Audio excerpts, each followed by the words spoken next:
My parents abandoned me at a train station as a prank. Let's see how she finds her way home. I never returned. 20 years later, they discovered me. This morning, 29 missed calls. Can you imagine being 12 years old, watching your parents drive away, laughing, leaving you completely alone in a strange city? I lived that nightmare. That day, they thought they broke me, but they had no idea they were forging me into someone unbreakable. And what happens when the people who threw you away suddenly come crawling back, begging for help? Oh, that's when things get interesting. Before I tell you this wild story, tell me, where are you watching from today? Drop your location in the comments, hit that like button, and subscribe so you don't miss more stories about finding your strength after betrayal. Growing up in Ridgeview, Pennsylvania, was like living in two parallel universes. To outsiders, we were the picture-perfect family. Frank and Karen Taylor, successful small business owners with their 2 children, Ethan and me, Jennifer. But behind closed doors, our home was an unpredictable, terrifying minefield. My father, Frank, owned the biggest hardware store in town. He was respected by everyone, known for his booming laugh, his generous donations. My mother, Karen, ran a bakery, famous for her county fair apple pies. To the world, they were the American dream. But the Frank and Karen I knew, they were different people entirely. Dad's friendly demeanor evaporated the moment he stepped through our front door. His drinking started around dinner time and just escalated. A bad day at the store meant walking on eggshells at home. My mother, rather than protecting us, she became his most loyal enabler, always making excuses. Your father works so hard for this family, or he just needs to blow off some steam. Their parenting philosophy was tough love, which, let's be honest, was just cruelty disguised as discipline. It involved what they called teaching moments that most people would recognize as emotional abuse. When I was 7, they left me at a grocery store for over an hour because I'd asked for candy. Maybe now you'll learn not to be so greedy. Mom had said when they finally returned, finding me crying by the customer service desk. The store manager had almost called the police. My older brother, Ethan, for years my senior, had it differently. He was the golden child. Star quarterback, straight-A student, Dad's fishing buddy.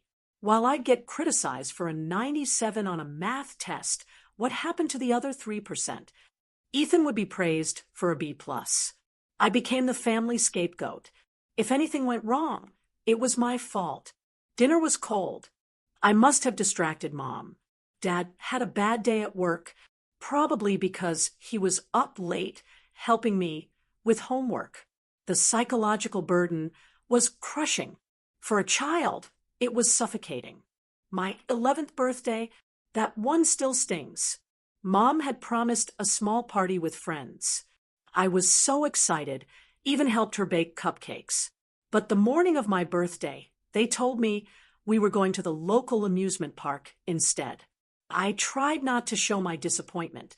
They drove for nearly an hour, pulled into the parking lot, handed me $20 and said, "Have fun. We'll pick you up at 5 p.m. I spent my birthday alone, too scared to go on rides, sitting on a bench, watching other families laugh. They picked me up at 7 p.m., not 5 o'clock. I was terrified, in tears. "Just teaching you to be independent," Dad laughed. "Besides, we had to pick up your cake." There was no cake at home.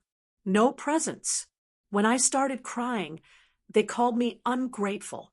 These jokes and lessons were a regular feature of my childhood. I developed coping mechanisms, staying quiet, trying to be invisible, losing myself in art. Drawing became my escape. On paper, I could create worlds where adults were kind and children felt safe. The day before the train station incident is burned into my memory. My report card arrived. Straight A's, except for 1 A- in science. Most parents would celebrate. Mine, unacceptable. An A minus?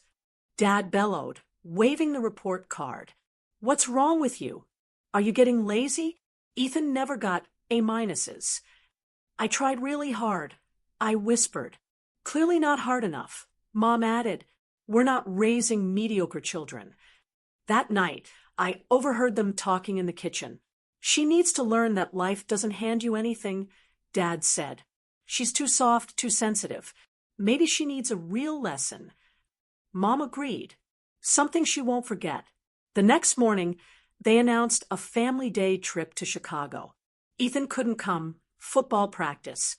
It was just going to be the three of us, something that rarely happened.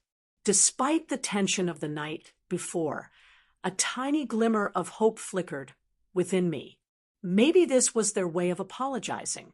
I couldn't have been more wrong.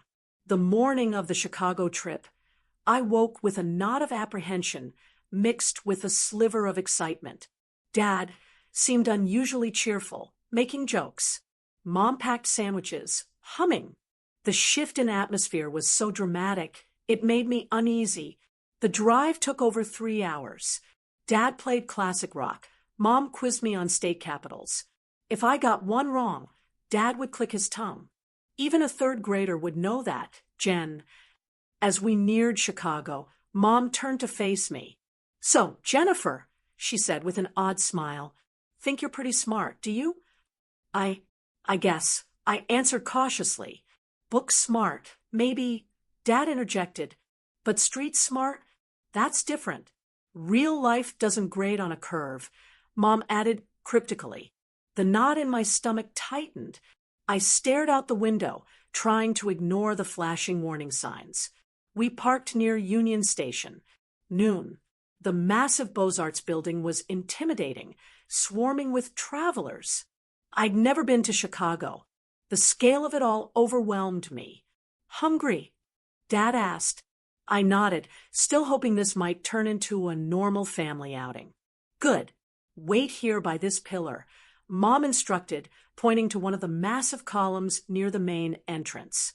We're going to move the car to a better parking spot and grab some food. We'll be back in 15 minutes. Can I come with you? I asked, that familiar anxiety creeping in. What, are you a baby? Dad laughed. It's just 15 minutes. You're 12 years old. For God's sake. But I don't know Chicago. I protested weakly. Exactly. Mom said with that strange emphasis. Stay right here.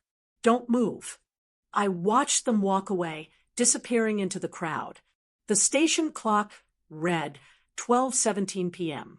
15 minutes passed. Then 20. Then 30. The anxiety boiling over into full-blown panic. Had they forgotten me? An hour. I fought back tears. I had no cell phone. No money for a pay phone. Just $7. Then, through the huge windows facing the street, I saw it. Our blue Ford Taurus, driving slowly past the station. My heart leaped. They had gotten lost. Confused. I ran, waving frantically. As the car passed, I saw both my parents inside. Dad was driving slowly, and when he saw me, he grinned and waved. Not a wave of recognition or relief, but a taunting gesture. Mom rolled down her window and shouted words that would forever change my life. Let's see how you find your way home. Their laughter echoed as they accelerated away. I stood frozen, unable to process. They left me, on purpose, in a city 3 hours from home, alone. The initial denial gave way to crushing reality. This wasn't a 15-minute lesson. They weren't parking around the corner, waiting to jump out. They were driving back to Pennsylvania without me. Pure, primal panic seized me. I ran back inside the station, gasping for breath, tears streaming. The vastness of Union Station became terrifying. Too many people, too much noise, too many exits. Where could I go? What could I do?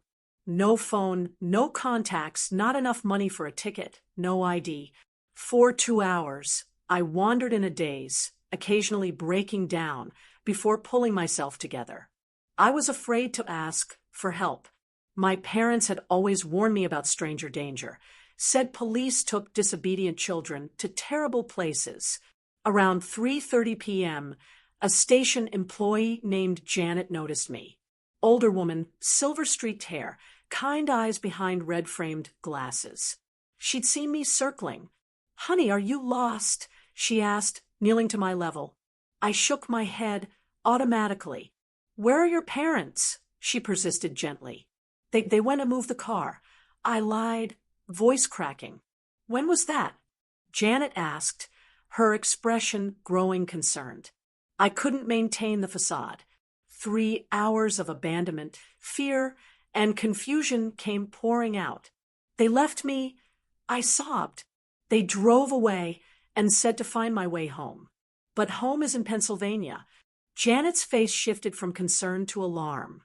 She led me to a quieter area, got me water, and asked me to explain everything. Through hiccuping sobs, I told her about my parents, the A-, watching them drive away. "What's your name, sweetheart?" she asked. "Jennifer Taylor." "And how old are you, Jennifer?" 12. Her face hardened. "I'm going to help you, Jennifer. What you're describing is not okay. Not at all." Janet informed her supervisor, who called station security. A kind officer named Marcus took over, asking about my parents, our address, our phone number.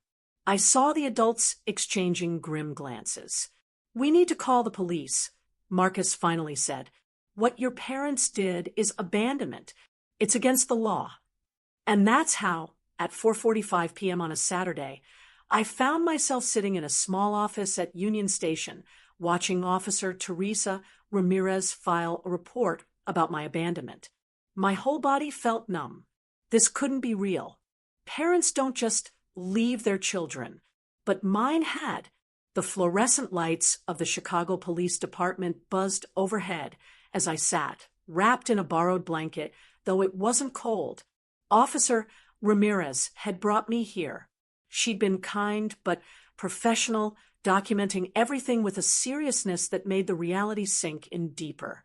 "We've tried calling your home number twice," she informed me, setting down hot chocolate. "No answer yet." My stomach twisted.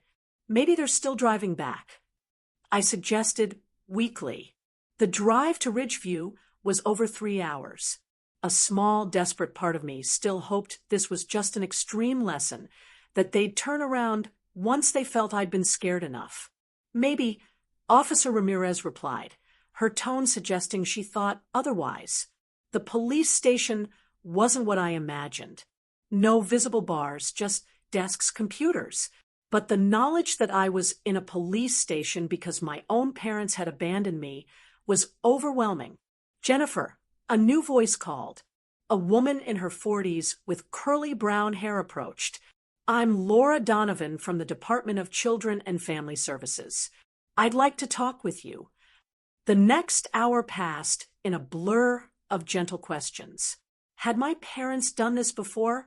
Yes, but never this extreme. Did they ever hit me? No, not physically. Did I feel safe at home? I hesitated too long before answering. That was answer enough. "What's going to happen to me tonight?" I finally asked, my voice small. Laura explained that since they couldn't reach my parents, I'd be placed in emergency foster care. The words foster care sent a chill through me. I'd heard stories. "We have a wonderful emergency placement family," Laura assured me. "The Williams family. They have a daughter about your age." By 9 p.m., I was sitting at the Williams dining table, picking at spaghetti I couldn't eat. Diane and Robert Williams tried to make me comfortable. Their daughter, Alicia, showed me to the guest room. "Your parents will probably come get you tomorrow," she said, trying to be helpful. I nodded, not believing it. I didn't sleep. I lay awake, staring at the unfamiliar ceiling, replaying the image of my parents driving away, laughing. What kind of parents did that? What had I done to deserve it? The next morning, after a breakfast I barely touched, Laura Donovan returned. Her expression told me everything before she spoke.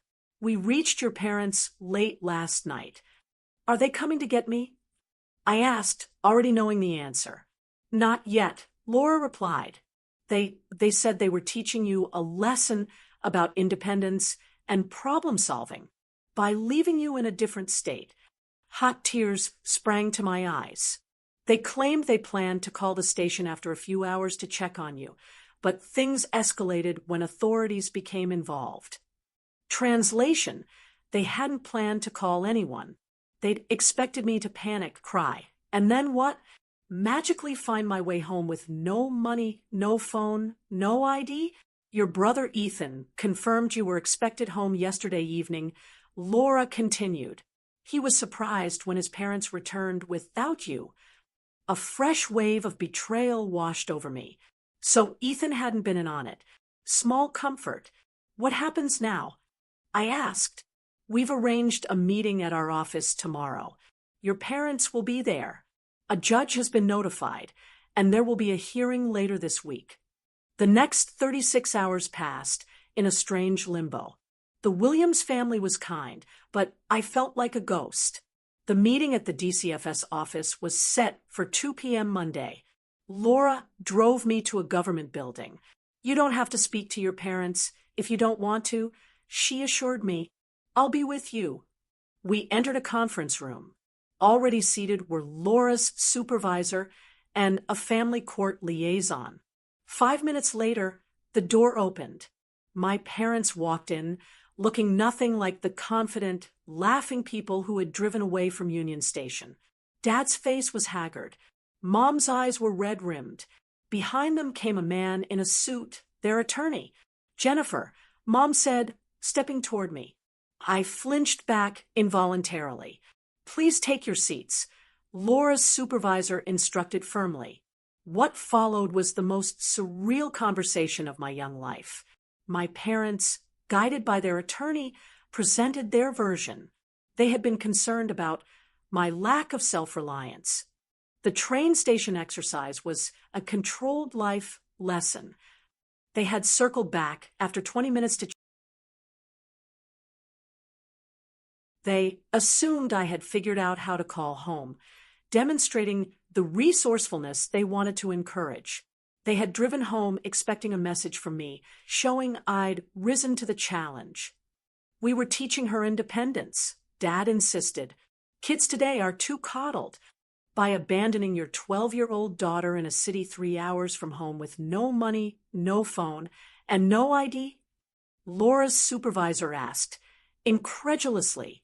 She's exaggerating how little money she had. Mom said dismissively, and there are phones everywhere. She could have called collect. I sat in stunned silence. They weren't sorry. They truly believed they had done nothing wrong. The meeting continued with discussions of child welfare laws, potential charges. Through it all, my parents maintained their position. This was a parenting choice, perhaps extreme, but with good intentions. When finally asked if I wanted to return home with them, I found my voice. No, I said firmly, surprising even myself. I don't want to go back. The shock on their faces might have been satisfying under different circumstances. Don't be ridiculous. Dad sputtered. Of course you're coming home. That's not your decision right now, Mr. Taylor, the court liaison explained.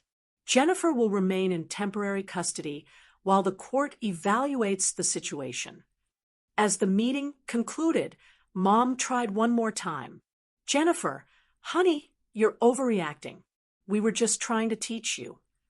To abandon people who trust you, I interrupted, tears streaming down my face. That's what I learned. I was escorted from the room, my parents' protests fading behind me. In that moment, I knew I would never see our house in Ridgeview as home again.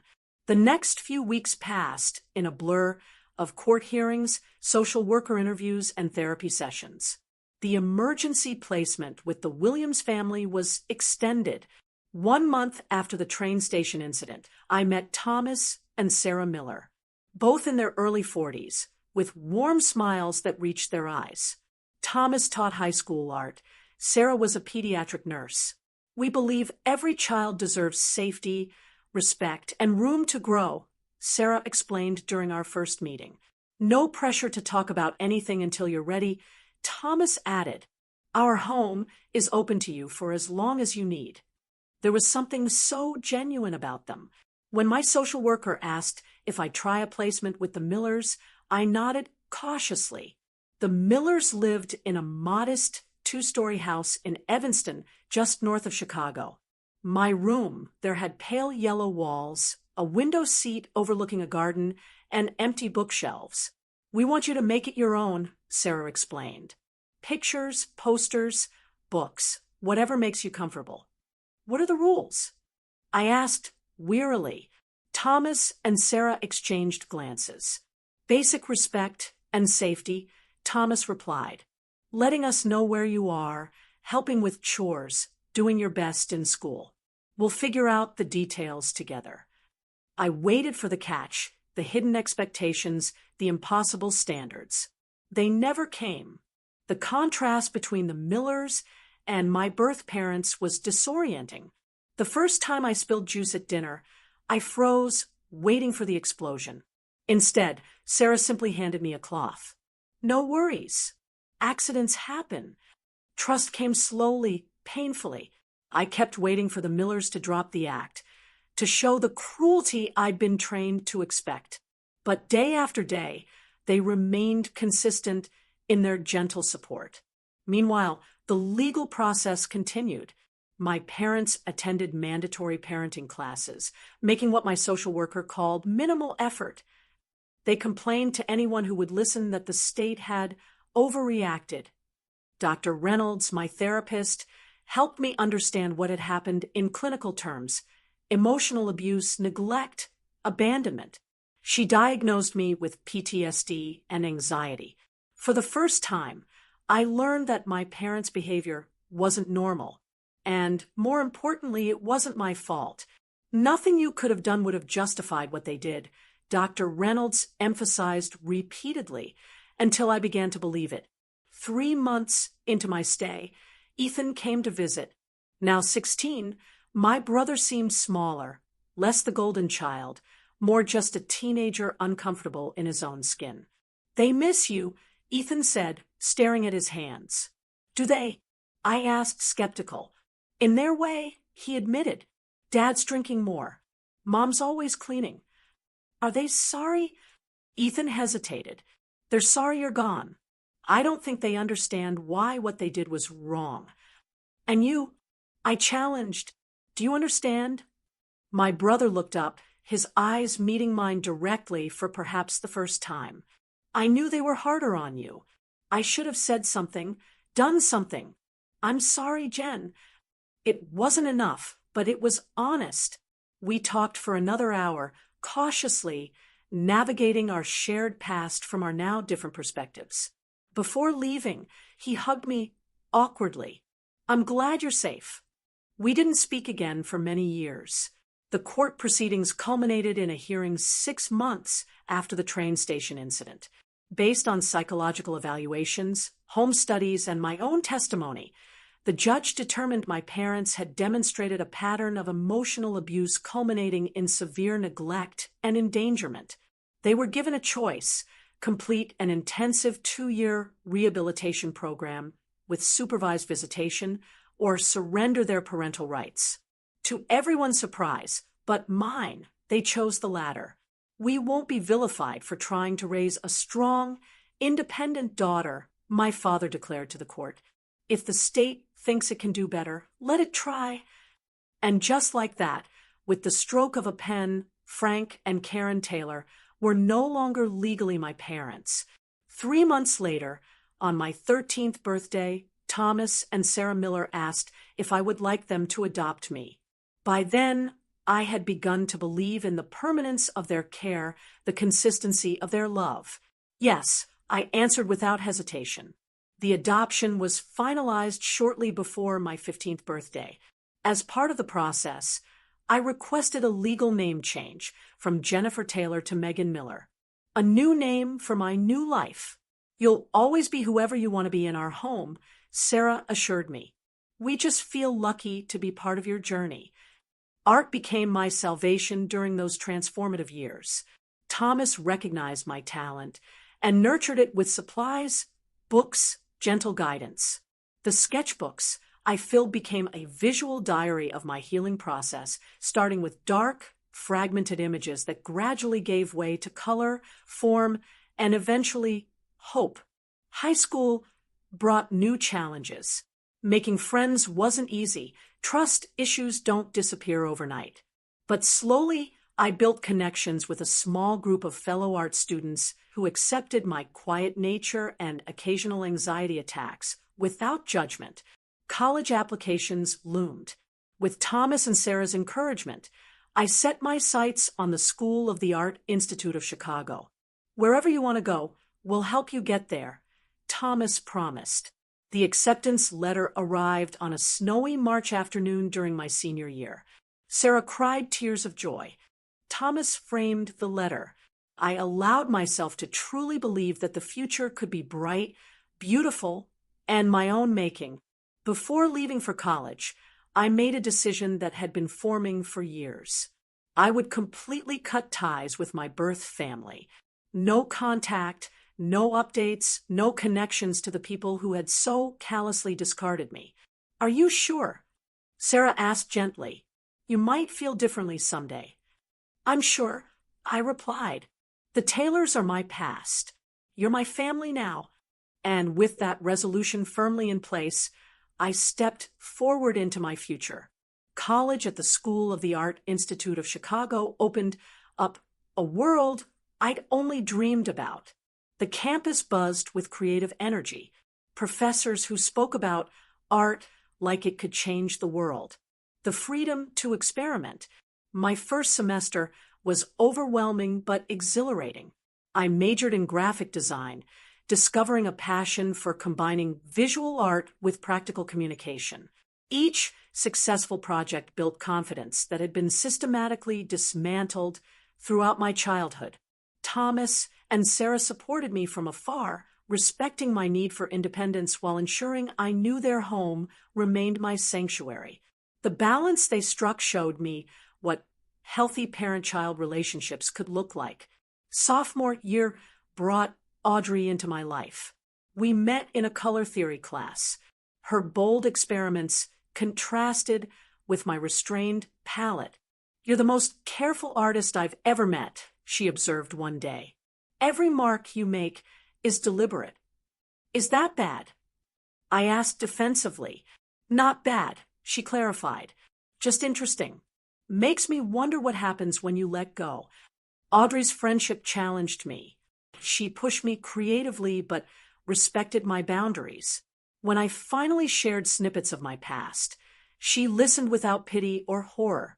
They really screwed up losing someone like you, she simply said. It was Audrey who convinced me to try dating junior year. You don't have to trust everyone, she reasoned, but maybe try trusting someone. Brian was a photography major with kind eyes and patient hands.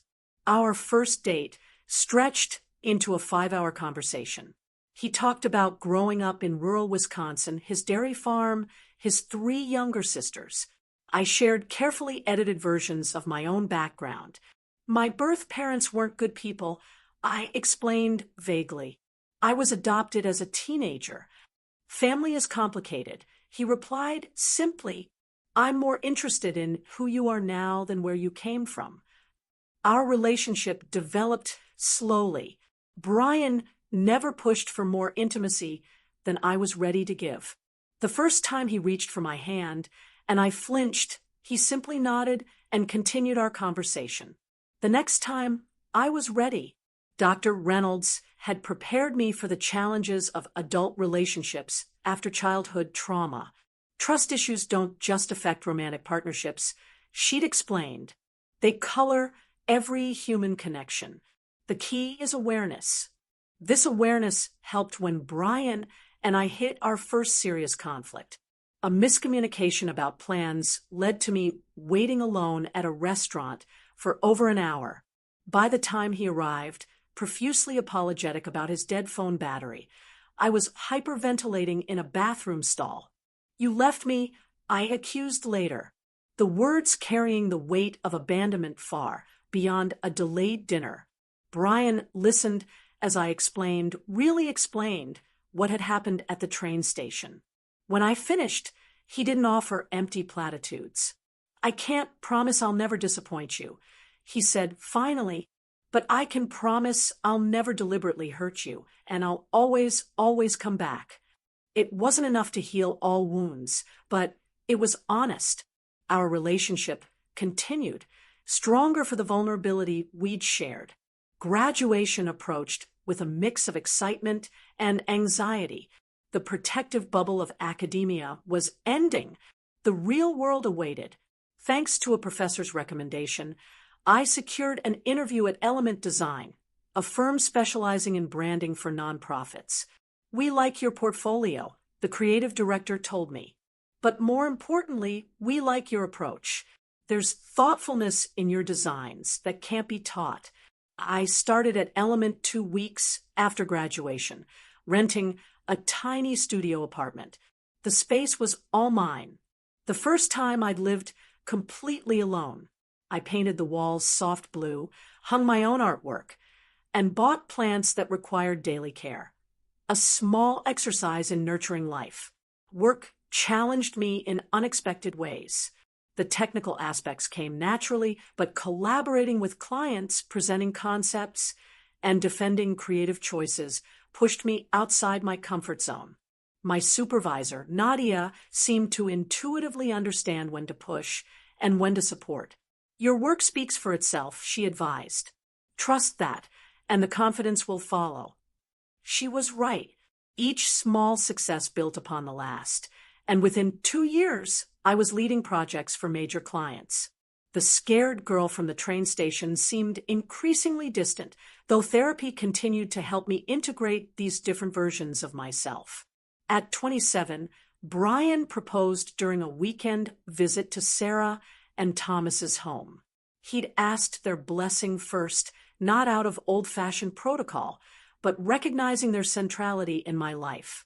We married in a small ceremony the following spring, with Audrey as my maid of honor and Thomas walking me down the aisle.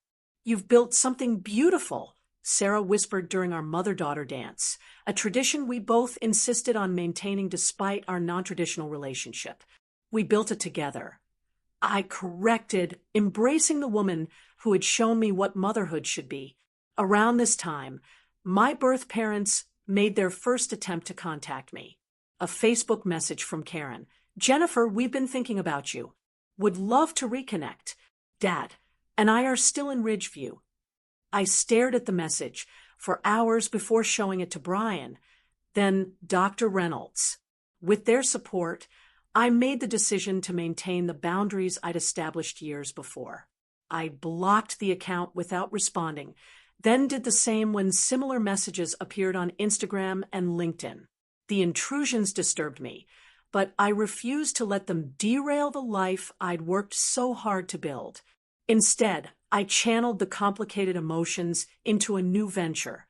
At 28, I left Element Design to start my own studio, focusing on branding for organizations supporting children and families in crisis. Miller Creative became my professional identity, a name that represented not just my work, but the family who had saved me. From a spare bedroom in our apartment, the business grew steadily through referrals and a strong portfolio. Brian supported my entrepreneurial leap completely. We discussed children, but agreed to revisit the question after the business was established. The thought of parenthood still triggered complex emotions, fears of inadvertently reproducing patterns despite my best intentions. "You're not them," Dr. Reynolds reminded me. "The very fact that you're concerned about this shows how different you are." Our apartment eventually gave way to a small house with enough space for separate home offices and a guest room. The day we moved in, Brian surprised me with a rescue dog, a gentle, one-eyed, mutt-named Scout who had his own history of abandonment. Thought you two might understand each other, Brian explained as Scout cautiously explored his new home. He was right, Scout, and I bonded immediately, his unquestioning affection helping heal parts of me that still harbored doubt. My morning routine expanded to include walks through the neighborhood park, watching Scout's joy at simply being alive and safe. With each passing year, the life I'd built felt increasingly solid. My business thrived, my marriage deepened, and my relationship with Thomas and Sarah evolved into the adult parent-child dynamic I'd never expected to experience. My chosen family expanded to include Brian's parents and sisters, who welcomed me without reservation or judgment. I had created a stable, healthy existence despite, or perhaps because of, the trauma that had shaped me. The memories remained, but their power diminished with each conscious choice to live differently than I had been raised. Until this morning, my phone lit up, 29 missed calls, an unknown number with a Pennsylvania area code. The notification glared at me, a digital intrusion from a past I'd worked so hard to leave behind. My finger hovered over the voicemail icon, heart pounding. Scout sensed my distress, pressing his warm body against my legs. The morning sunlight streamed through the kitchen windows, illuminating the ordinary breakfast scene, now transformed by this unexpected connection to my former life. I pressed play, holding my breath. Jennifer or Megan? I guess it's Megan now.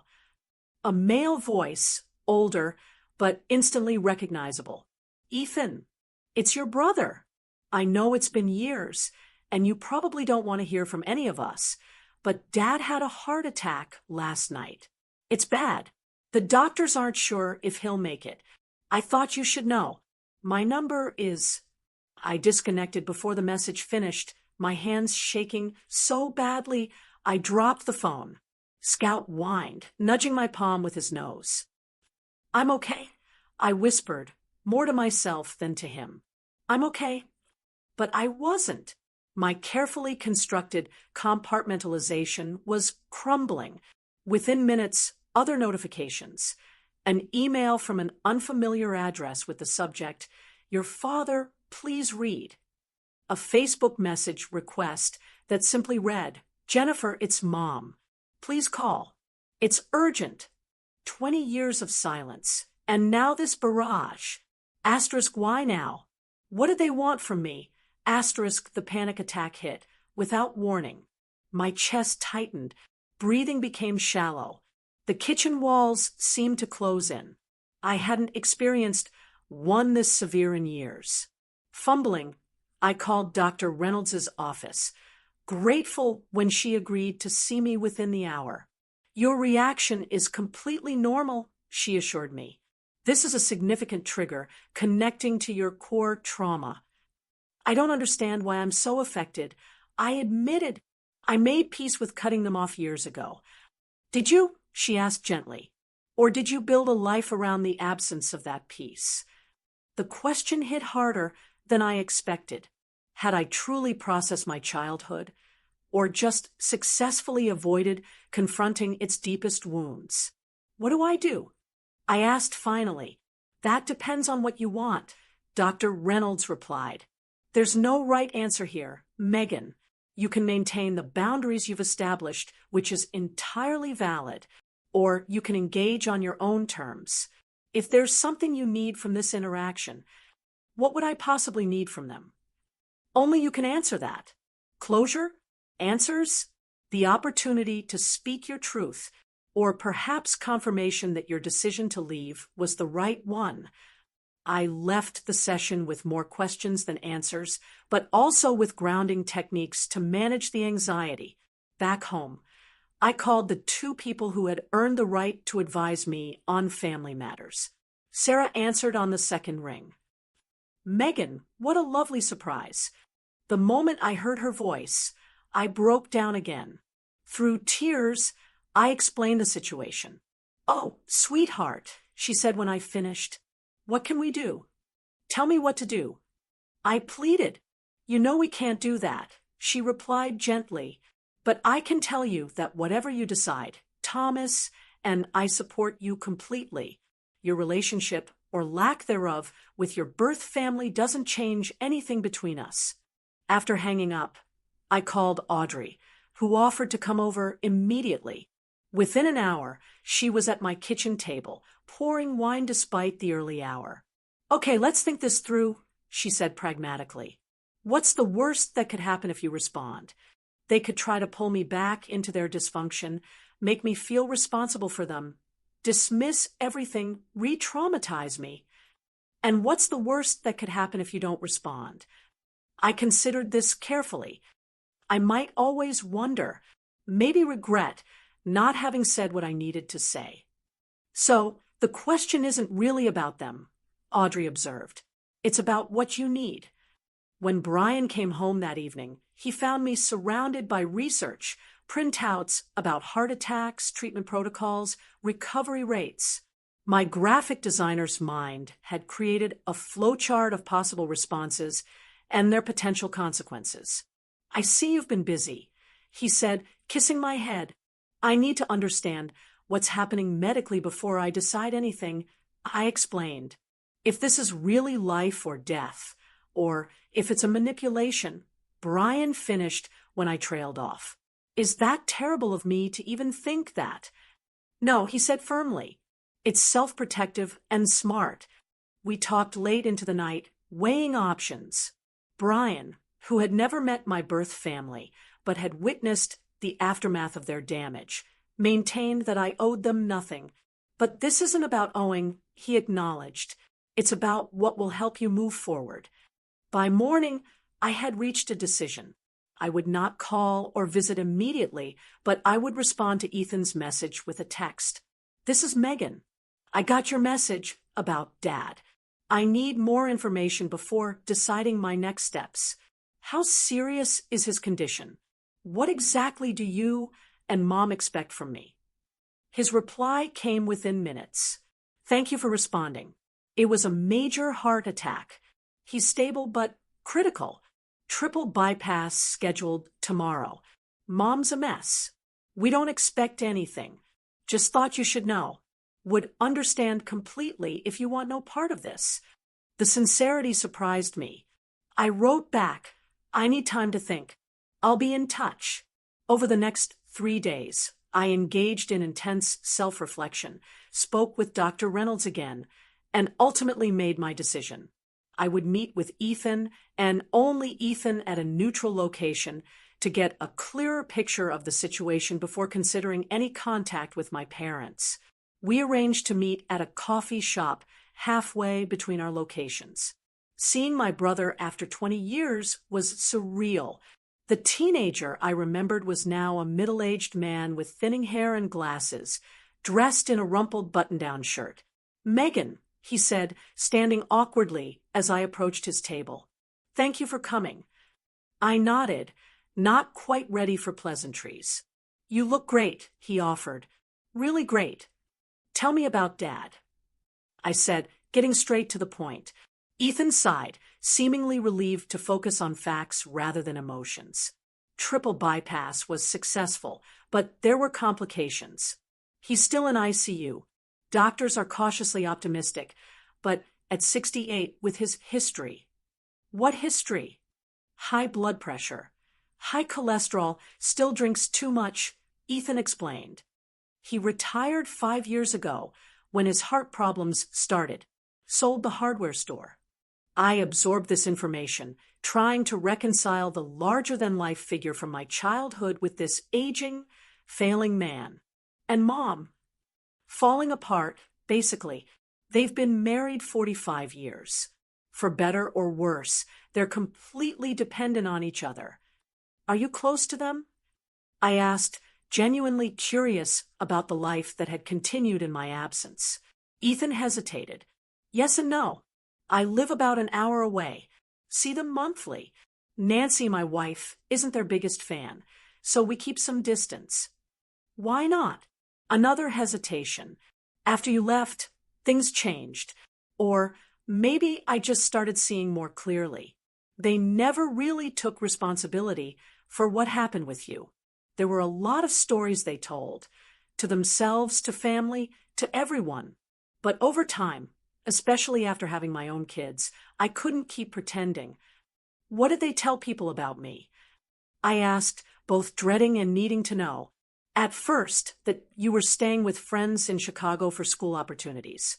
Later, that you'd become rebellious and cut contact despite their best efforts. Most people believed them. They were good at presenting themselves as victims. The familiar anger rose in my chest. And you let them? Yes, he admitted quietly. For years, I did. I was 18, heading to college. It was easier to accept their version than confront what really happened. I'm not proud of that. His honesty disarmed me slightly. Why are you reaching out now, after all this time? Just because Dad is sick? Partly, Ethan acknowledged, but also because my daughter, Emma, is 12 now. The age you were when it happened. Watching her grow up has made everything so much clearer. The thought of anyone doing to her what they did to you. He shook his head, unable to finish. We talked for nearly 2 hours. Ethan filled in the 20-year gap, telling me about his life as an accountant, his wife Nancy, their 2 children. He answered my questions about our parents with painful honesty, neither defending their actions nor exaggerating their faults. Have they ever expressed genuine remorse? I asked finally, not regret that I left, but actual understanding of what they did wrong. In moments, Ethan replied, Dad has said things when drinking that he went too far, that he wishes things had been different. Mom still struggles more with taking responsibility, but they've both asked about you over the years. They keep a photo of you, your high school photo from before, on their mantle. The image disturbed me, my younger self, preserved in their home like a memorial, while the person I'd become remained unknown to them. Would you consider visiting Dad in the hospital? Ethan asked eventually. You wouldn't have to talk to him if he's awake, and I can make sure Mom isn't there if you prefer. I considered the request carefully. I need to think about it. Of course, he nodded. And Megan, whatever you decide is okay. You don't owe any of us anything. As we parted, Ethan hesitantly offered his hand. I took it briefly.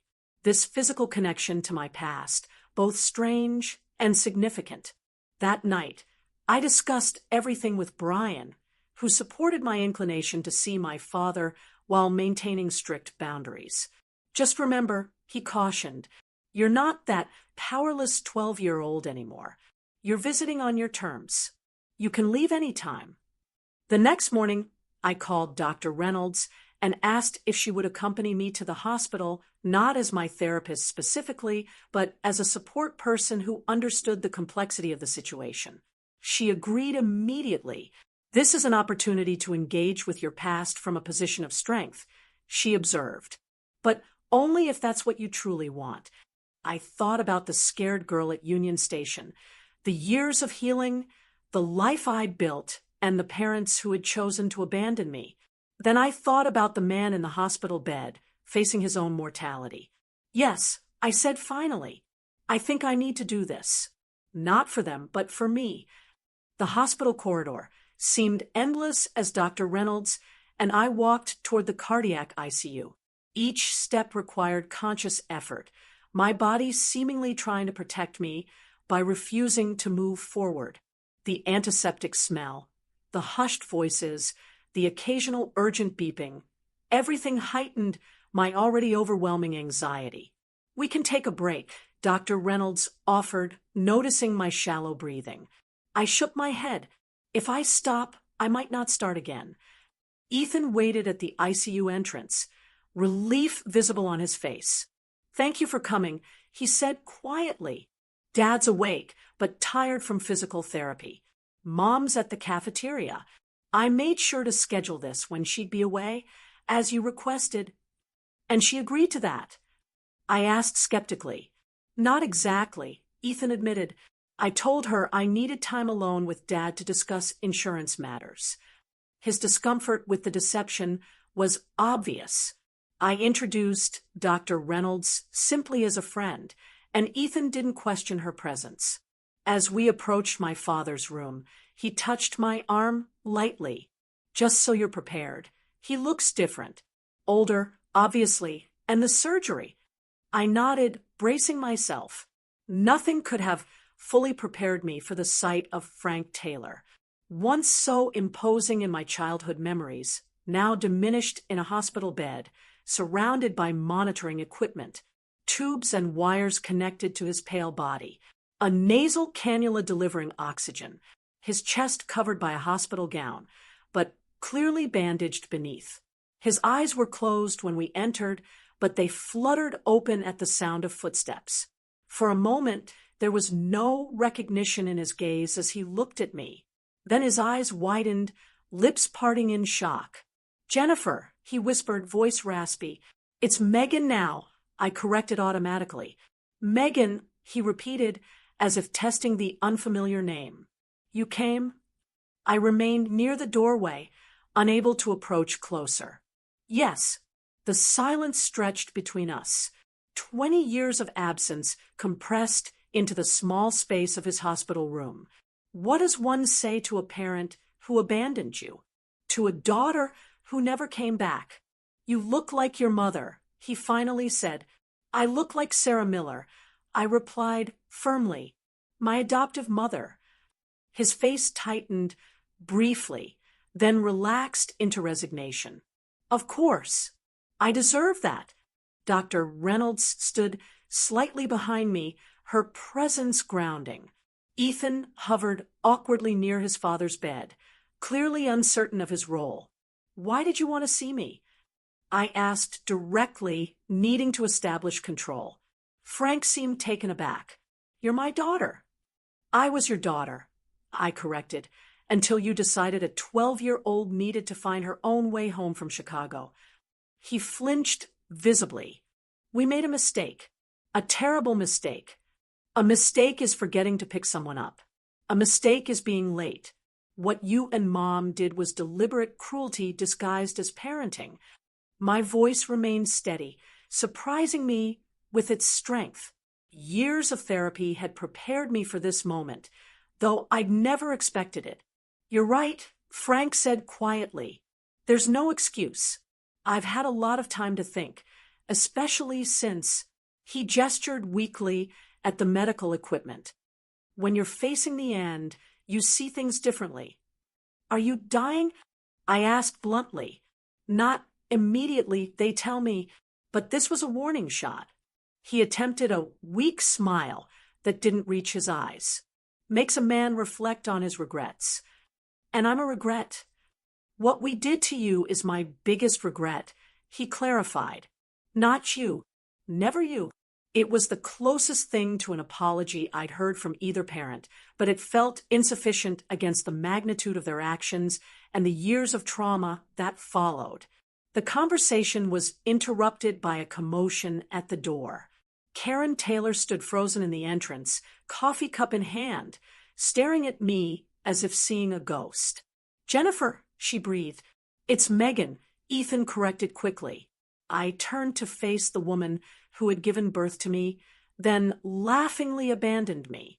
At 65, she was still carefully put together. Colored hair, applied makeup, tailored clothes, even in these circumstances. Only her eyes betrayed her age and the stress of her husband's condition.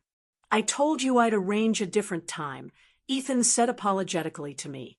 "It's fine," I replied, though it wasn't. Having both parents present hadn't been part of my carefully constructed plan. Karen moved toward me as if to embrace me, but stopped when I instinctively stepped back. Her hands fluttered awkwardly before dropping to her sides. "You're so beautiful," she said, eyes filling with tears. "All grown up." I remained silent, unprepared for this additional confrontation. "I've thought about you every day," she continued. "Wondered where you were, if you were happy, if you ever thought about us." "Karen," Frank warned weakly from his bed. "Give her space." The irony of Frank Taylor advocating for boundaries was not lost on me. "I need some air," I announced abruptly, turning toward the door. Dr. Reynolds immediately moved to accompany me. "Please don't leave." Karen called after me. "Please, we've missed you so much." I paused in the doorway, turning back. "You missed me? You abandoned me in a strange city when I was 12 years old. You drove away laughing while I watched. You surrendered your parental rights rather than admit what you did was wrong. And now, 20 years later, you want to talk about missing me?" The words poured out, years of unexpressed anger finally finding voice. Karen flinched, as if physically struck. "We were terrible parents," she admitted, tears now flowing freely. "We didn't know how to love you properly." "That's not an excuse," I replied. "Millions of people figure out how to parent without abandoning their children." "You're right," Frank interjected from his bed. "There is no excuse. We failed you completely." The simple acknowledgement, devoid of justification, momentarily disarmed me. This was what I had needed to hear 20 years ago. Not explanations or defenses, but simple accountability. "I didn't come here for apologies," I said. "Finally, I came to see for myself that the people who had such power over me are just that, people, flawed, aging, ordinary people who made unforgivable choices." "Is there any chance?" Karen began. "No," I interrupted. "There's no chance of reconciliation, if that's what you're asking. That opportunity ended the moment you drove away from Union Station. What I can offer is closure for all of us." I looked directly at Frank. "I hope you recover fully from your surgery. I don't wish either of you ill, but I need you to understand that I am not Jennifer Taylor anymore. I haven't been for 20 years. I'm Megan Miller. I have wonderful adoptive parents, a loving husband, a successful career, and a life built far away from the damage you caused." My voice remained steady. "I don't hate you anymore.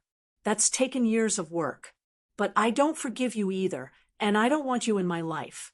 Any contact should go through Ethan first, and I reserve the right to ignore it completely." The finality of my statement hung in the air. Karen sobbed quietly while Frank closed his eyes, a single tear tracking down his weathered cheek. "We understand," he said finally, "Dr. Reynolds," and I left shortly after, the confrontation having exhausted me emotionally. In the hospital parking lot, I stopped and took a deep breath of fresh air, feeling lighter than I had in years. "You did beautifully," Dr. Reynolds observed. "How are you feeling?" "Like I finally got to be the adult in the room with them," I replied, "like I took back some of the power they had over me for so long." Over the next few days, I processed the hospital encounter through additional therapy sessions and long conversations with Brian, Sarah, and Thomas. The experience had been draining, but ultimately empowering. I had faced my abusers on my terms and walked away intact. Ethan texted updates about our father's recovery, which I appreciated, but didn't feel compelled to act upon. I made it clear that while I was open to maintaining minimal contact with my brother, my boundaries regarding our parents remained firm. 1 week after the hospital visit, I sat at my desk, deleting the numerous contact attempts from my birth parents that had accumulated since our meeting. Karen had sent daily emails despite my clear statement. Frank had tried calling twice. I blocked their numbers and email addresses without reading the messages, then called Sarah. "I just wanted to say thank you," I told her, "for everything, for showing me what parents should be." "Oh, sweetheart," she replied warmly. "You've given us far more than we could ever give you." That evening, Brian and I took Scout for a long walk. The summer air was warm, fireflies beginning to appear. Scout trotted happily ahead, his one good eye bright with canine contentment. "What are you thinking about?" Brian asked, squeezing my hand. how sometimes the family you're born into isn't the family you're meant to have. I replied, and how grateful I am that I found mine. The path forward wouldn't always be smooth. Trauma leaves lasting imprints, and healing isn't linear. But for perhaps the first time, I felt truly free of the shadow my birth parents had cast over my life. I had confronted them, not as the frightened child they had abandoned, but as the strong, successful woman I had become despite them. The 12-year-old girl, left alone at Union Station, had found her way home after all, not to the place she had come from, but to the life and family she had chosen for herself. Have you ever had to set boundaries with family members who hurt you? What helped you heal from childhood trauma? I'd love to hear your stories in the comments below. Thank you for listening, and I wish you strength on your own healing journey.